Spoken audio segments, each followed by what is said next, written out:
I want to say it was the 4th of July.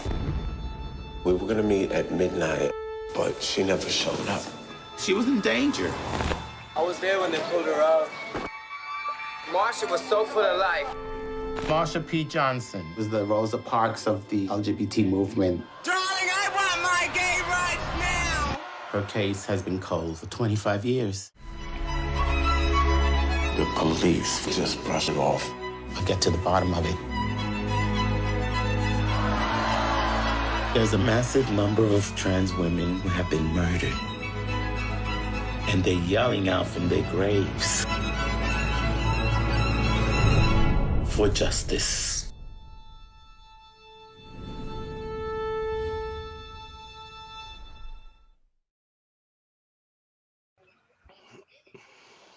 And welcome back to another Let's Talk It Out from PSSC Facebook Live. I am Ray, CEO and President of Pride Support Services of Charlotte. Xavier Laporte, Director of Operations for Pride Support Services. Yeah. Welcome, everybody. And we would like to welcome our very, very, very wonderful and special guest, Miss Misha Paris. Say hi, Misha. Hi, everyone. Hi, everyone. So, like we promised last week, there were a few inconveniences, but we are live again today. And today's discussion is Black trans. And we are talking about what the movement of Black trans is and a little bit of back history of what this movement is and kind of give the spotlight.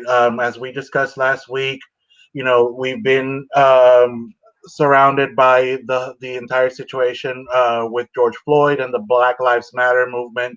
So we thought that we would take this opportunity to bring the topic of Black trans. So Ray, what do we have this week?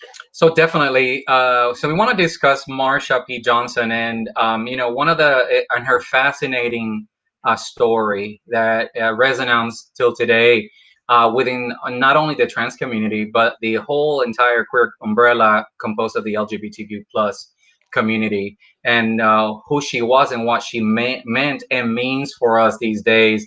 And when we think about Marsha, we think of a revolutionary, a person that basically lived every day what it is for the real life of some queer folks out in the community, specifically to what today will be considered the Black trans community. So a couple things that, you know, if you guys had a time to actually watch the documentary, it was very powerful, very inspiring in so many different ways. So today we want to honor her as an icon for the whole queer umbrella.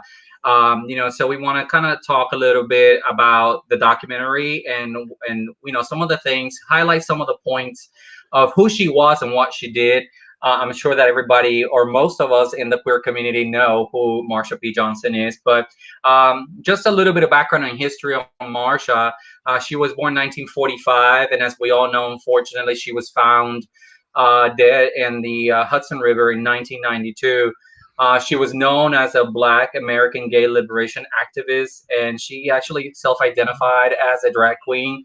And it's interesting, and Misha, you could probably talk to this. Back in the, I think it was in the early 70s, 80s when she began, I think it was the late 70s, early 80s, when she began, there was no, at least the trans community was not really known or was not really mentioned very much. Is that right?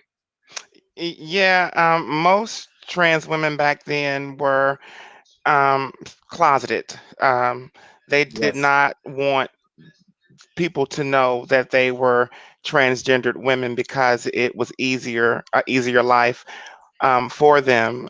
Those of the ones who were not passable, unfortunately, had to live out loud and proud, and that's kind of how the movement started.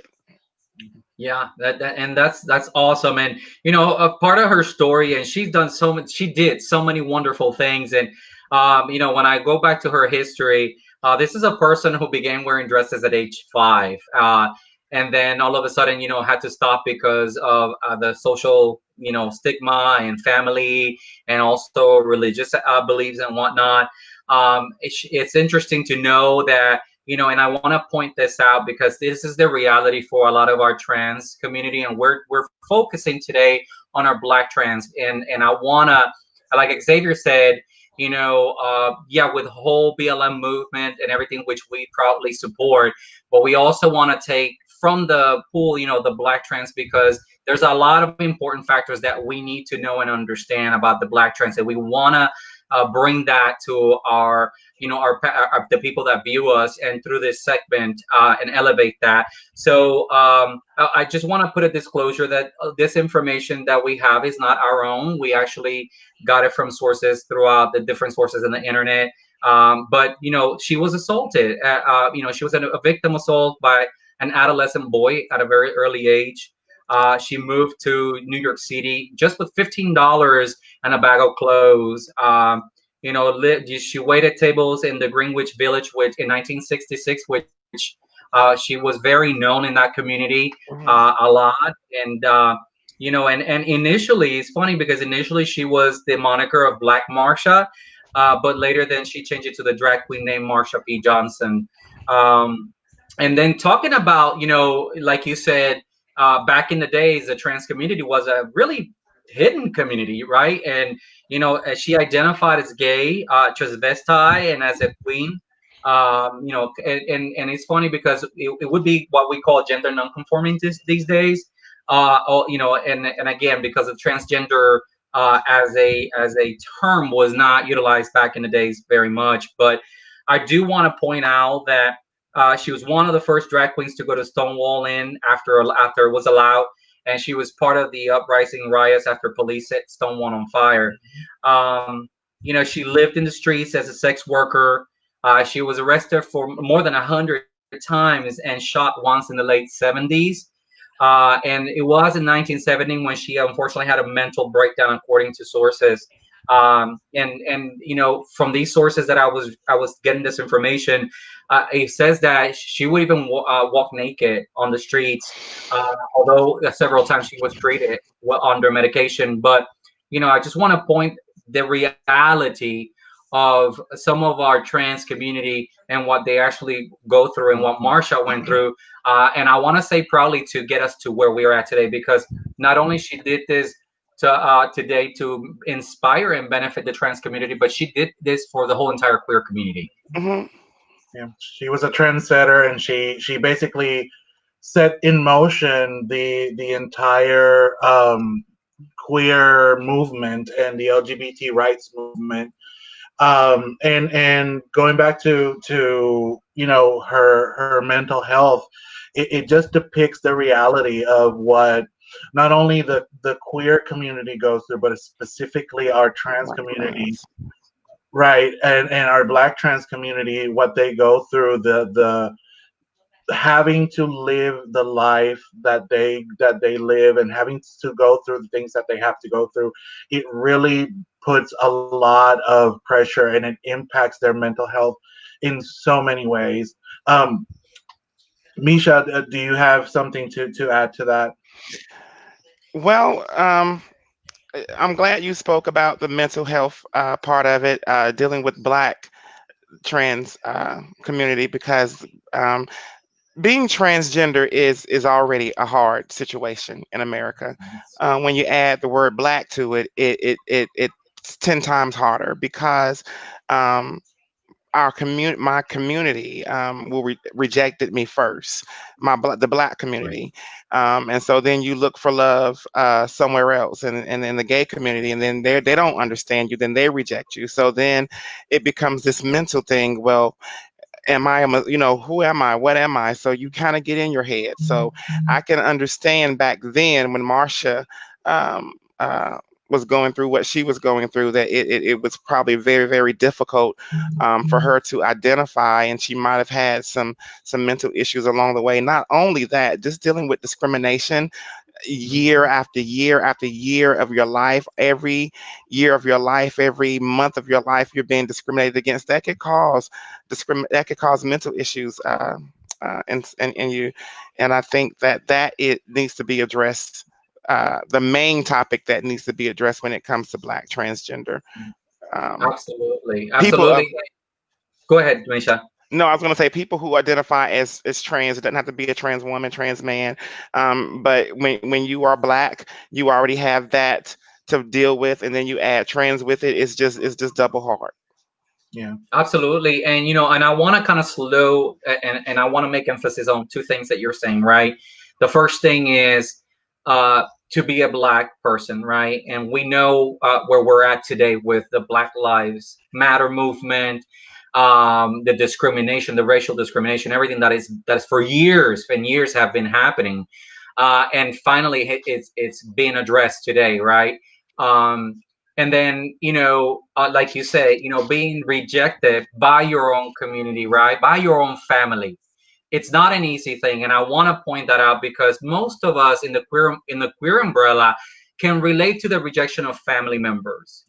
Because most of us, most of us have had similar experiences as that. However, we don't have the Black, or some of us don't have that Black, right? So being a Black person with all these expectations of family, morals, values, religion, right, on you, and then all of a sudden, not only you got all that, but then now you have another issue on top of that, which is your sexuality and who you identify as. It must be something really, really difficult. And I wanted to ask Misha, if you had that experience, and you can share with us and bring some light, or even talk about what some of your what you have seen within the Black trans community as far as that rejection from family members and the Black community. Well, my journey. My mom raised me. My father was absent most of the time, most of my childhood. He was present, but he was absent. If you kind of know what I'm saying. Um, Yeah. and my mom, it took her a minute to accept the fact that I was gay first, but I knew it was deeper than gay.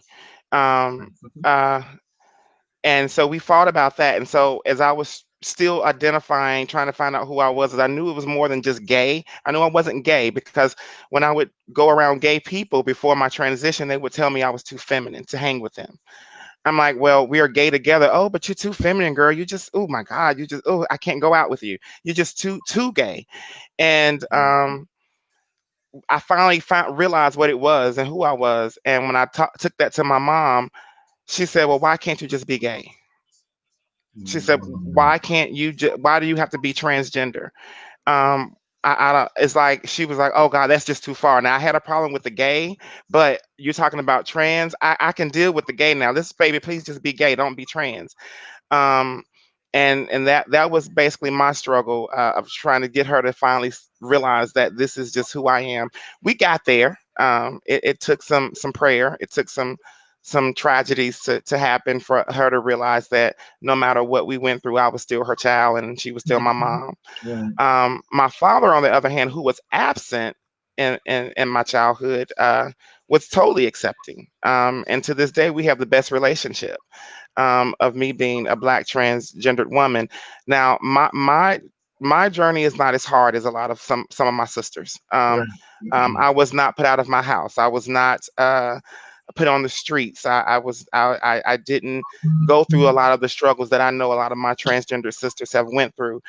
So I say I kind of had it easy. There was a struggle, but my struggle was not as hard because my family did eventually come around and they realized they would rather love on me than to see me, go down this path of destruction, trying to find myself.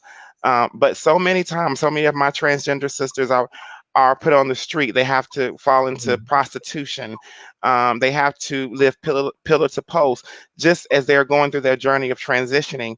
And then we get stereotyped at black transgenders are whores, are Right. prostitutes. We're so much more than that. But that is where we kind of end up because society doesn't give us a chance. We have two stigmas. We have the trans with us and we have the black with us. And so when you have those things together, you don't get a fair share. You have to do what you have to do to survive.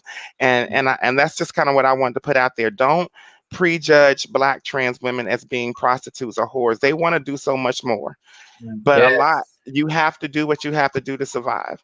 And a lot of times we are objectified as sexual objects, secret sexual objects. So it's just so much. I'm so glad you guys are talking about this today, because it's a lot that needs to be brought up. And I'm kind of going too fast for you guys. I'm just kind of. No, you're fine. You're fine. Yeah. You're fine. And I want to, to the people who are watching, I want you to kind of, we're talking, and as we're talking, I just want you to sit back in your own kind of mind for 2 seconds and imagine being gay, being queer is already a hard concept for a lot of people. The persecution that you felt, or that you might be feeling if you're still not out, because you feel a certain way and you're afraid of what people are going to think of you because you are queer, and then you add on top of that fear, the color of your skin and the persecution of a society that still doesn't see the color of your skin as equal. Now you are being kicked out of your home, which has been your safe haven, your hell and your heaven for so many years, because it's a hell because you don't want to come out, but it's a heaven because you're safe. You're kicked out of your house, and then you're forced into a world, into the streets, where not only you're gonna be persecuted for being different sexually, or in your sexual orientation or in your identity, but you're also going to be persecuted because you're not the same color as everyone else. So I just want that to sink in, and I want everyone who watches this to really sit in that concept of, this is hard. Yes. This is hard. And you go through the motions of coming out, and the emotional impact that has on you. So multiply that by 10, and this is what our black trans community go through every single day, not knowing where they're going to sleep, not knowing when they're going to eat, not having access to health care. And not only that, not knowing whether, after they confront this stranger for money because they need to support themselves, if they're going to live through that, right? I mean, we are seeing it so often nowadays with our black trans community being killed or being very heavily wounded on something like that, and I'm sorry, Xavier, I just wanted to read Shakoya Graham's comment. And hello, Shakoya, I would love you. Thank you so much for being with us and supporting us. Shakoya is a great ally and helps us in Pride Support Services. But she says, she puts it this way. She says, being a part of two communities, right? Being a part of two community and being rejected by both communities. Right. It's not an easy thing to deal with daily. And as Misha said, is you feel that rejection. It's like you don't know where to go. You don't know who to go to. And, like I was saying, not knowing when your next meal is going to be, not knowing where you're going to sleep, not feeling safe. And that's kind of, it's heartbreaking that we as a community, our movement, our entire movement, the reason why Ray and I and Misha can sit here today and blast this on social media where millions and thousands of people can see us, is because a black trans woman decided to fight for what she was, for who she was, and for what she believed in. And I think that is where this topic is going towards. It's like we need to understand that we need to fight for who we are, but not only for who we are, we need to fight for the people who don't have a voice, for the people who don't have someone to take care of them. And it is with the privilege that we sit here today that we need to use that privilege for our community that does not have a voice, that does not have the privilege. So let's bring it back to the second thing, Misha, and I want you to talk about, we dealt with the whole, community and the rejection and dealing with that. But I want to go a little bit deeper because this is why we're doing this and this is why we do these topics, Misha. And it's because let's talk about within the queer umbrella and the rejection, right? Our goal with Price Sports Services is to bring us together as one, right? Absolutely, we have differences. Yes, we do. However, we have to see this as we are one community. We're a minority within our own community. So let's talk to that. Misha, I'd love for you to talk about how a Black trans, specifically to a Black trans, feels within the, because you touched up on it, but I really would love for you to kind of deepen a little bit more, maybe on your own experience of what you've seen when it comes to the gay community, right? With the queer community, how have you been accepted? How have you been seen, and so forth? Well, it took years. um, the person I am today, and my status allows me to be more accepted by the gays. Uh, but when this journey first started for me, no, it was not that easy or simple. Um, Gay men who could not understand the reason that I felt like a woman or the reason I wanted to become what I was in the inside, they don't understand that. They think it is a disgrace to the LGBT, well, to the gay community. They don't want to put the T in it. They feel like there's already a struggle for them to be accepted by the straight or heterosexual world. So when you add the trans people on it, it confuses things. It makes it a little bit more messy for people to accept. So let's push them away. We don't want them to be a part of our movement because we are so close to being accepted. But when you add, we don't even know why. We can't explain this. So why would we want to accept them? And so the discrimination that I felt in certain gay clubs because I was a trans woman in the 90s.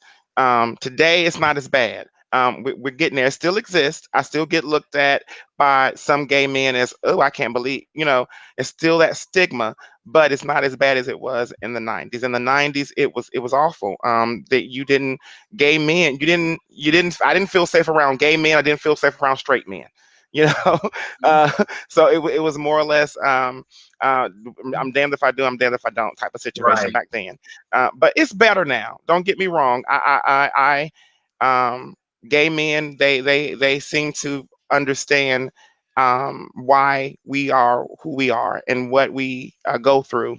But there are still a few who refuse to even think about it. They don't understand why would you want to be a woman? I'm gay, but I don't want to be a woman. They don't feel it. And that's because that's not your journey. That's not you. It's deeper with me. We're different. Right. And that's what makes this whole umbrella, the gay umbrella, the LGBTQ, so beautiful. So there's a question for you, Misha, from Shikoi again. She says, "What makes you feel accepted?" I stopped looking for acceptance a long time ago when I accepted myself. When I looked in the mirror and I got on my knees and I prayed to my Lord and Savior and I let it all go. And I said, Lord, if this is wrong, I'll find out on Judgment Day, but I'm going to be the best person I can while I'm here. And I'm going to work with what I have. And I'm going to ignore what everybody else is telling me about who I am and what I am and rest in my journey, my testimony. And when I was able to do that and I stopped looking for acceptance, my existence in this world seemed to matter. So I don't look for acceptance anymore. I could give a damn if you do or damn if you don't. You see what I'm saying? I'm still going to walk through with my head held high and I'm going to carry myself with a level of respect that you're going to have to notice. And so that's how I navigate through life now. And that's what makes it so easy for me. And when a lot of other trans women get there, when you stop looking for the acceptance and you just realize you have to just live your life and live by your own morals and your own set of rules, then you'll be there.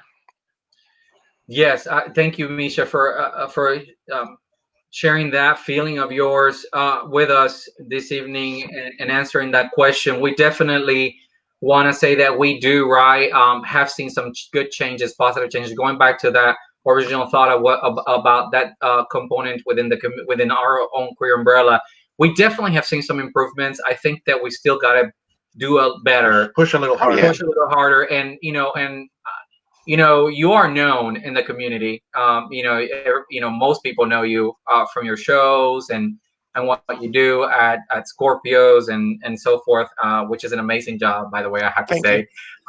Yeah, but the not known, right? And and I've seen it because particularly, and I've seen it. I'm saying me as a gay man, right? I've been at bars, not Scorpios, right? Because Scorpios is pretty much an everybody bar, right? Yeah. Everybody meets there, and which is beautiful. There are some other bars that are catered to different types of people, and I've seen it. For example, when a trans woman walks in to the bar, how people look at them, and how they kind of like, okay. And I've also seen where they sit alone. If they're not with someone, they sit alone, they have their drink alone, and they leave alone. And this is where even me as a person, as an educator, as the face of this organization, need to do a better job. And we have taken it upon ourselves a lot of times when before the club shut down, or the bar shut down, unfortunately, to go out there and start looking not only at trans but everybody that was alone, and going and talking to them, and just introducing ourselves. And because we've been there, we can go on and on and on about that, but I'll leave it at that. But we need to do a better job. But I want to move into the discussion part of the needs of the Black or color trans community, right? And we had a couple of big ones here that we're facing. And one is, we need more funding for the Black trans community. We need more funding for education. We need more funding for public housing. We need more funding for food and even personal items, And I want to give a shout out to Heartsbeat One, Joe Davis, who they are actually our fiscal sponsors. And I want to give a shout out because this is one of the reasons why they brought us under their wing, so that we can target these needs in the community. So thank you, Joe, for trusting us and bringing us on aboard. And we are putting our voice out there so that, and I'm just gonna throw it out there, Xavier and Misha, just say yes. But we need funding, right? We are an organization that is catering to the whole queer community, but we've seen the need of the Black trans, and we are trying to help. We already started doing so. So we need your help. So those of you out there that would love to participate, you maybe cannot get out there to do it yourself, but help us get there. Help us to have funding to educate our Black trans community, to provide them housing. Misha, you're blessed, and I'm so thankful that you're blessed. You have your home. But we have this week, and we've been dealing with some Black trans that don't have a place to stay. And we've been like looking for resources because it's an ongoing. So can you talk a little bit about your experience and what you've seen as far as the lack of funding for these things that are so pivotal? Well, see, now I don't want to start crying, but I have lived pillar to post. I have been that girl who had to do what she had to do to survive. So my journey is I'm at a place now that I'm so peaceful that I don't have to do things like that anymore. But had I, in my younger years, had the support of my community, my story might not have been as tragic as it was in my early 20s and early 30s. I'm so grateful that you guys are here and you're trying to help younger girls. I look at them when I go to the club every Saturday, and it's the same story. They're doing the same things that I did. And some of the girls that did this with me didn't make it out. They're not here today because they got caught up in the tragedy of their journey. And I look at these young women, these young trans women today, they're repeating this same story. And I look and I say, well, I wonder how many of you guys are going to make it. How many of you guys are going to make it out of this? Yeah. um, because a lot of my girlfriends did not. And had we had people like you, more people like you, when I was younger, it would not have been as bad. And I'm so glad that you guys are here helping. But what we need, we need to make sure that the girls are educated. We need to make sure that they can go to Yes. school. We need to make sure that they can get their names changed on their IDs. We need to make sure that they can get their sex changed on their IDs. So when they go on these job interviews, they don't have to pull out an ID that says male. They don't have to pull out an ID that has their gender or their birth given name. We do need job placement programs for Yes. transgendered women. We need programs to show transgendered women how to dress successfully, how to write resumes, how to properly conduct themselves on an interview. How to get them health insurance, how to, it's just such a big umbrella just to make them relevant in our society. Like I said, I made it through. By the grace of God, I'm able to be here and be comfortable, and to have a home, to have a car, to have health insurance, to have a job. I am so grateful and humble because as a Black trans woman, that to me is a great accomplishment. Those are great accomplishments, but it took me a minute to get here, and it shouldn't have. Yeah. So I just hope that this conversation will start people to thinking about how we can help our Black trans sisters, because we are out there and we want to be productive, law-abiding, tax-paying citizens as well. So thank you guys. I just wanted to say that. Thank you. You're welcome. You're very welcome. Thank you so much. I just want to read some comments that Dawn. Thank you so much for being with us. We love you. And she said you can cry and be honored in this space. So thank you so much, Michael. You know Michael Sharpton. Michael, we love you. Michael is actually our vice chair of our board for Price Support Services. Thank you, Michael, for being with us. He said, "Love you, Misha Paris." And let's go into a little bit further when it comes to equality and inclusion, right? And what we need for our Black trans community. Need for security, need for affirmation in every aspect of the community. Like Misha was saying, we need more trans affirming places and spaces. People, we are not retrogrades. We're not ignorant. We live in the modern world. We need more people who affirm and accept our trans community, especially our Black trans community. We need employers, anyone who is watching this that owns a business. If you feel as though you feel moved to help the Black trans community or the trans community in general, yes. and you haven't done it because you feel as though you don't understand how to conduct yourself or what is involved in the process, please reach out. We're here. We're here for you. We have resources available that to help you with that. So please, everyone out there, we need more of trans affirming spaces for our community. And with that also, we need the help and the support from our own community, guys. Queer people, we need your support. Like I said before, maybe you cannot get out there, but we can. People are coming to us. They're getting to know us, and they're trusting us. So please help us so that we can help them also. I want to go back to a comment Dawn, or a question Dawn was asking. Dawn says, is there a nonprofit or mentorship program in place to support Black trans sisters? Dawn, the answer is, as we have looked further, no. Unfortunately, there's not much of that right now. There is a program that can help, but it's not really that deep into that. What we would like to do, along with the efforts with Heartspeed as one, is to put in place a program that is a mentorship program where we can help our trans community, our Black trans community, integrate into our community. Yes. And helping with what Misha was saying, that education, that helping them with their IDs issues, helping them with, partnering with some businesses that are willing to accept them for employment and opportunities, and that we can be involved too as a mentor, as someone that can be there, guiding them through that step. So that's something that we are working on, but we need help and we need the resources to be able to do that. So thank you for asking, Dawn. Misha Shakoya says, wow, Misha, these are things that we don't think about. Thank you. You see, we need to lift our voices. We need to let our community know that this is what we need. So thank you so much. And Chris is saying, eye-opening education. Thank you.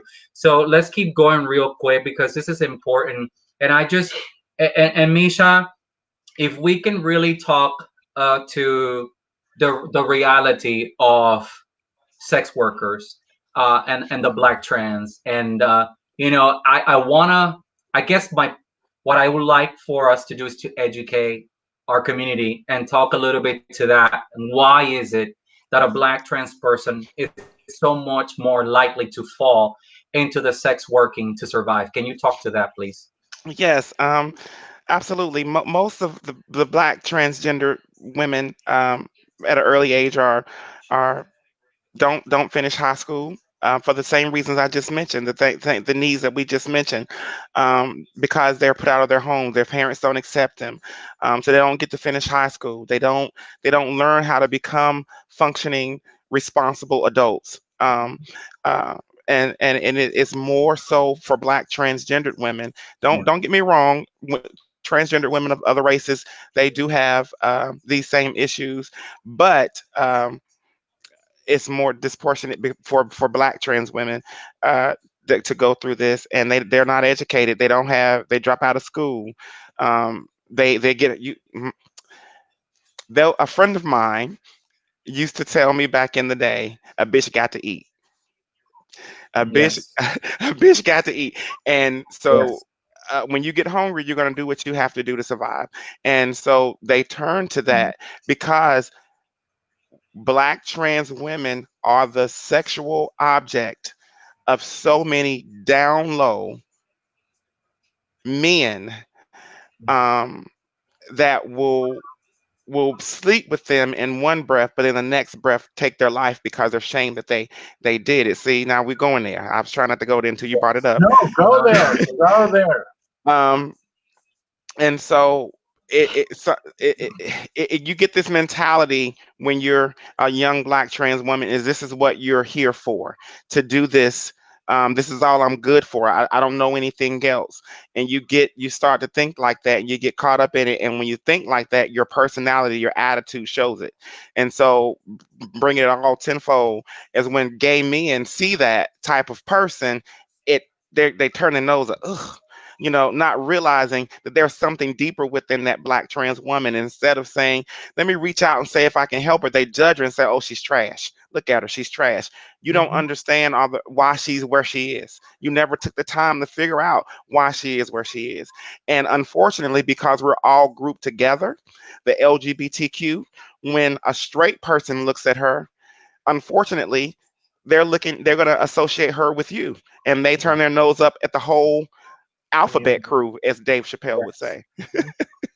Yes. So when one of us looks good, we all look good. So I'm just hoping that from here on out, after today, that more people, if you see a trans person of color, or just someone in the LGBT community who is not living up to par because of economic reasons, or any reason that we could probably help, we just need to reach down and try to pull them up, because when we all shine, it looks better.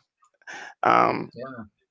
But yeah, being a Black transgender woman, normally you have to turn to sex work if you are put out of your home early. You don't, because like I said, you can't go to the gays, you can't go to the straights, so it's just you. So you do what you have to do, and you go to these down low men. They pay you. You feel good at first. It's a thrill. It's a thrill. You're having the. I'm gonna tell you the truth. It is a thrill when you can put a wig on and look like a woman and have a man that most gay people or gay men wouldn't be able to have. So you're like, oh God, he paid me, and he paid me. Like he wouldn't even looked at me if I didn't look like this. So it can be a rush and it can be a thrill. Don't get me wrong. Some girls are out here doing it for that reason.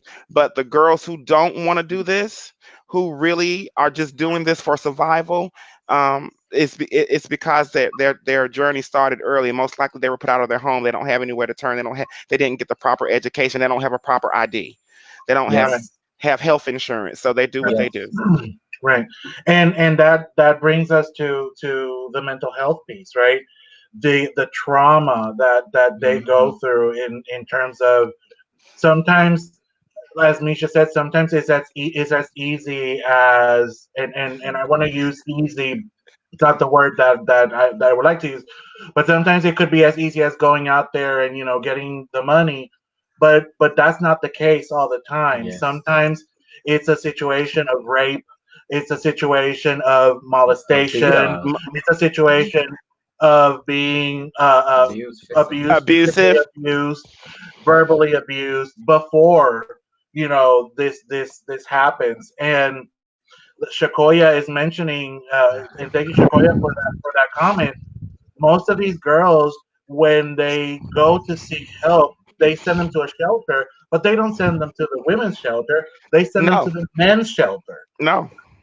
Even when So, they get arrested for sex work, right, they're humiliated. They're made. They have to take off all your woman comes off in front right. of everyone. The guards, the other prisoners. They take your womanhood away. They humiliate you. Um, so yeah, just across the board, it's awful. Emotional trauma. Emotional trauma, physical trauma, Yeah.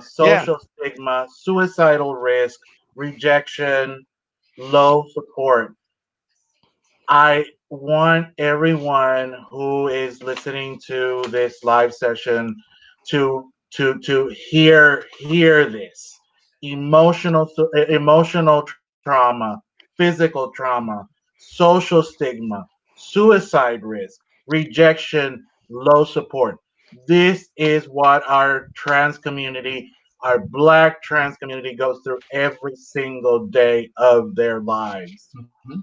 Things that most of us in the gay community don't go through.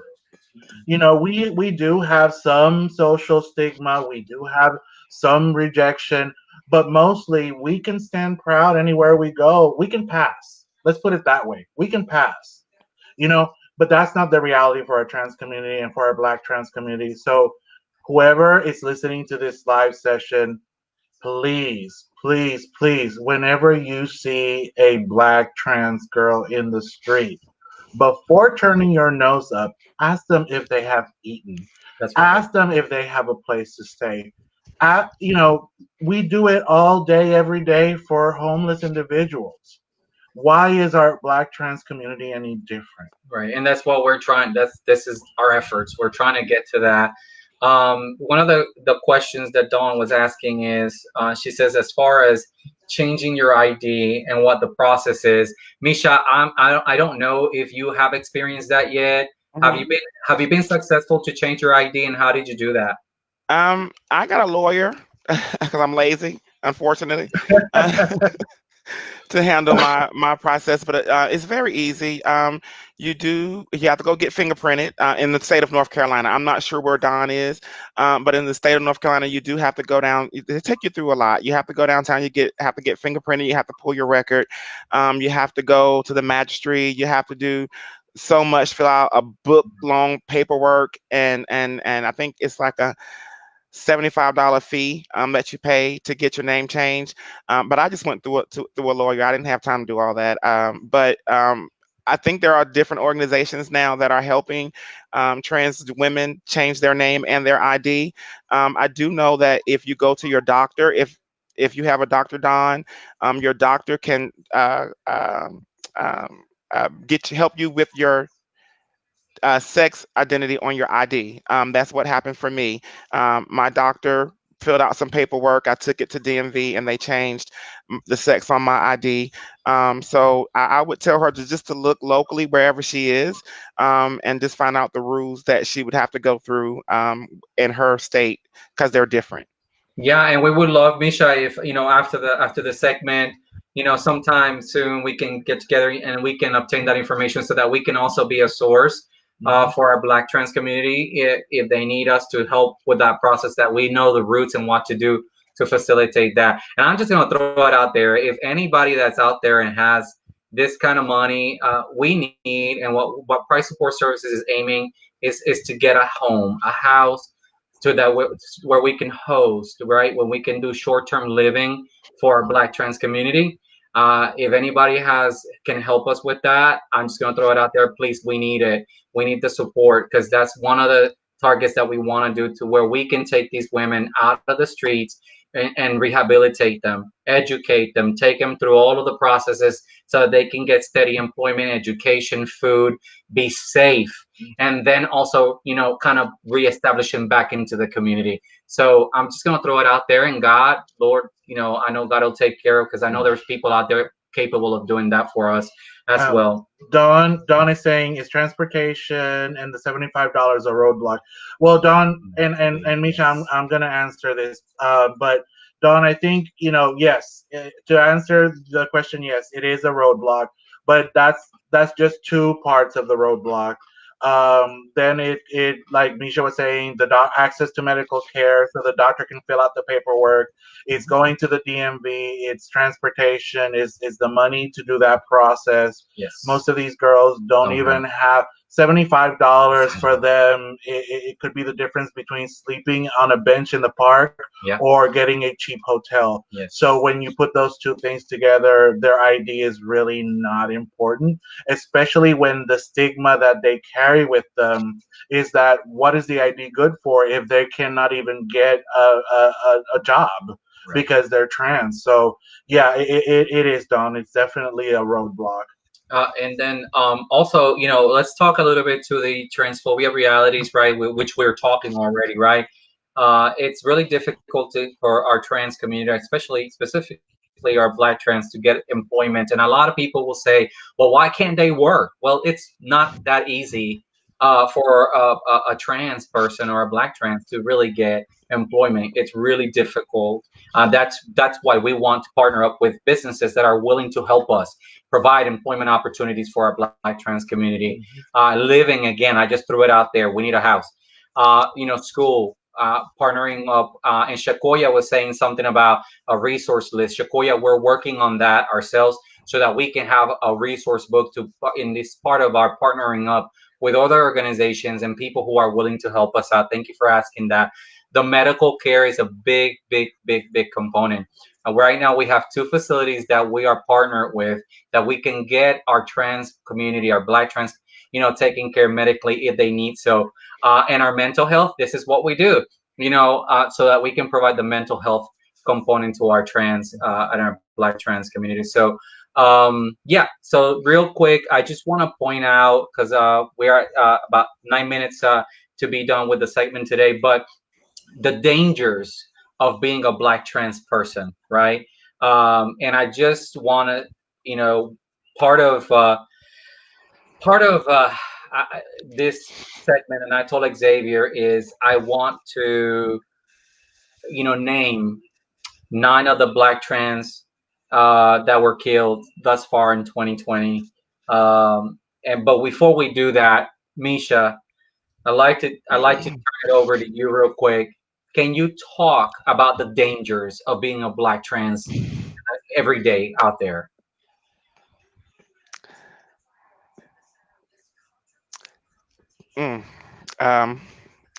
Every day I leave my house, I pray before I walk out the door that God, please let me make it back to my house. It could be just a simple trip to the gas station to get some gas. It could be just a simple trip to the grocery store. I have to pray before I walk out of my house every day, especially in today's times.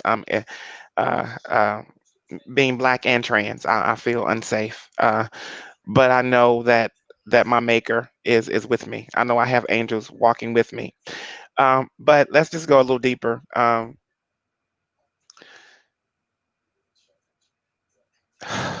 Being Black, you don't trust the police, so you don't feel safe with the police. Unfortunately, some of the most horrible things that have happened to me in my lifetime have happened um, dealing with the police. Being a black trans woman, they look at you as being scum. You're worse than black. You're not even worthy of breath. Um, just to tell a little bit of my journey, and I will get a little personal because I'm not ashamed of anything. I've No, been please raped. do. I've actually been raped by a police officer as I was out trying to make money, doing what I was had to do to survive, and was raped. And then he unfortunately got caught with me in an alley, and in order to save face, he hit me in my face and said that I tried to sexually assault him, and I ended up going to jail. So unfortunately, I was raped, beat, and jailed that night. And I just got out. I had just hit the streets. Now, granted, I shouldn't have been out there, but unfortunately, at that time, that's what I had to do to survive. It was something I did not want to do. And I can tell that story because my journey has led me here. It didn't what didn't break me made me great. So I don't trust the police. So when people say Black Lives Matter, Black Lives Matter, Black Lives Matter, and then I turn around and I say, yeah, Black Lives Matter. Let's make sure these police don't harass me. And then I think about being raped by straight black men and beat. There was a time where I went to Beach Week. I don't know if you guys know what that is. It's bike week at Myrtle Beach, where everybody kind of goes. The black community goes, straight black community. And I had just got my implants. I had just, my body, just happy to be a beautiful black trans woman. And I tested the the the waters. I wanted to see how passable or real I was. So I went to Bike Week, and unfortunately my T was pulled out, and I was beat and raped by three black men.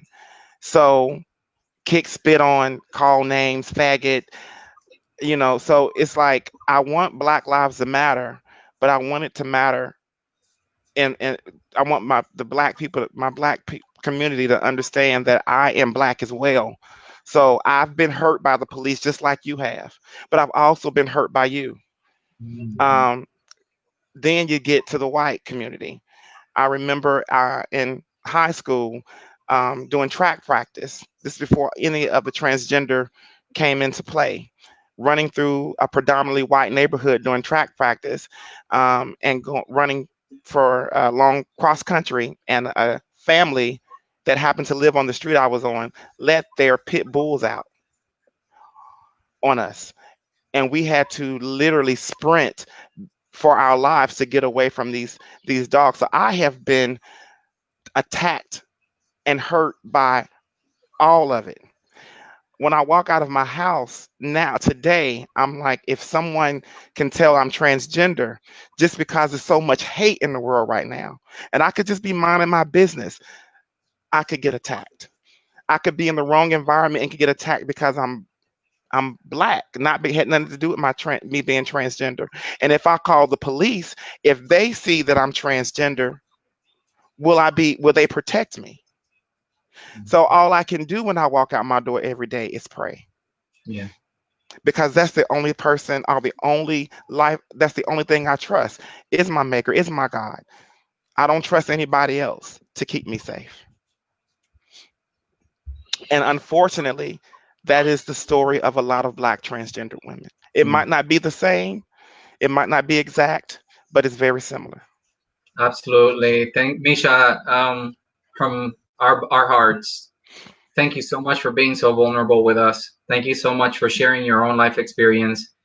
It's valuable because not only is teaching us, not only is bringing awareness to our Black trans community, but it's also putting, out there, because there is a Black person who is struggling with the whole transgender issue, or or what should I do, what should I not do, and hopefully this message can get to her or to him, and maybe they can take different steps toward being truthful to themselves and who they are, knowing that there are agencies like right support services who are willing to step in the gap for them and with them through that process without having them to go out there and try to do it the wrong way and get hurt. So thank you so much for putting yourself out there and your experience. Um, I want to say uh, this has been such a God, I had to I had to hold my tears back because Yeah. it's so emotional when we talk about these things, and we have someone that can share with us. This is why we love bringing people like you, Misha, to talk about these things, because I cannot relate to that level, but I can relate somehow, but not to that level. But when you come out here and you can talk, your voice is heard, your pain is heard, but also where you're at now, and it brings light and it brings hope to those who are coming after you, and this is why we're doing this, right?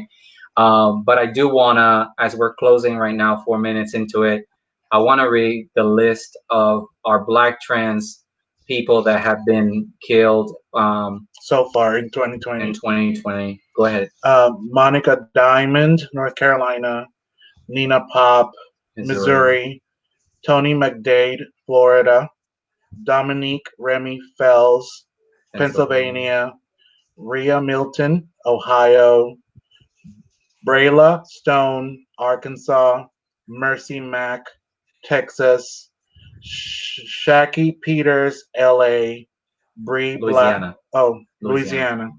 Louisiana; and Bree Black, Florida. Um, Brayla was 17. Bree was 27. Rhea was 25. Mercy was 22.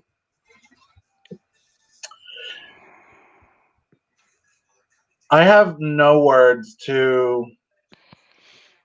Well, hell, I do have a few words. I just can't say them all live on Facebook. Um, this is a problem. It's a huge problem. We need to do something about this. We need to stand up for our community. We need to stand up for our Black trans. We need to stand up for all of our trans community. Everyone who is watching this live, I want you to replay it and one time and over in your head and Share it. look inside of you. What can you do? It doesn't have to be big. It doesn't have to be, but if you can walk out of your home every day and not even think of being persecuted or being looked at different or being afraid, I want you to step outside of your home, and when you see a Black trans, please tell them that they're important. Please See tell them. them that you love them. Please see them. Please try whatever you can to make their day a little bit brighter.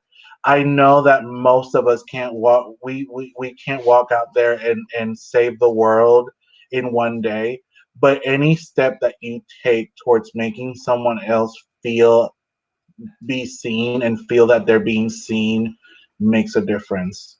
Absolutely. I want to read out the last comment Shakoya posted. She says, Misha, she says, I appreciate this so much. We have to do better as humans to support our trans sisters. Thank you, Misha. You're amazing. I absolutely hear you. I will pray for your safety as well, sister. Thank Thank you. you. Thank you, Shakoya. Any last words from you, Misha, that you would like to leave out there with our viewers and everybody that's going to listen to this message? Yes, I just want to let everyone know that there are a lot of Black trans women out here who are trying to leave positive. Um, uh, uh, I'm so emotional, y'all. Forgive me. I did not No, expect to cry like this. don't So my apologize. my words are getting chopped up. Don't apologize. There are a lot of my Black trans gendered sisters out here who are doing positive things and trying to make sure that we are looked at in a positive light. And when you read those names of those young girls and their ages, and that was one of the things that I said, make it. make it through your journey, and they didn't make it through their journey. Right. Life got them, and it hurts, and that just goes to show you what that disproves a point. We that early age of this journey is so dire. If you guys could help anybody listening to me right now, if you see a young trans person, please, please, please try to make sure you be a mentor. It doesn't have to be financially. It could just be a word of encouragement. It could just be, sister, I see you, girl. You look good today. Keep doing, do something positive. It could just be just not, instead of a turn your nose up or eye roll or judgment. It sometimes it just makes your soul feel better to make somebody else feel better. If you can't help financially, a word, a kind word helps just as much. Because I think about, if I'd have had that when I was younger, it would have helped. And I just want to applaud you guys for bringing me on today and bringing light to this to this matter. Thank you so much for caring enough to do that. And anyone that is a ally of the Black trans community that does not happen to be trans, we love you. I'm going to say that for all of my sisters. Thank you so much. Yeah, thank Thank you. you, Misha. Thank you for Thank being you. with us today.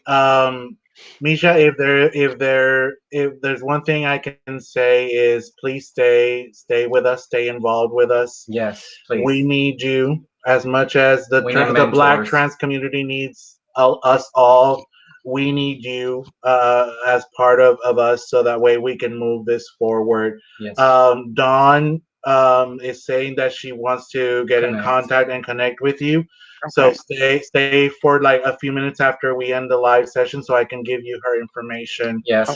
And I do before you wrap it up, Xavier, I do just want to say again, Price Support Services is an organization that is here to support the LGBTQ plus community as a whole.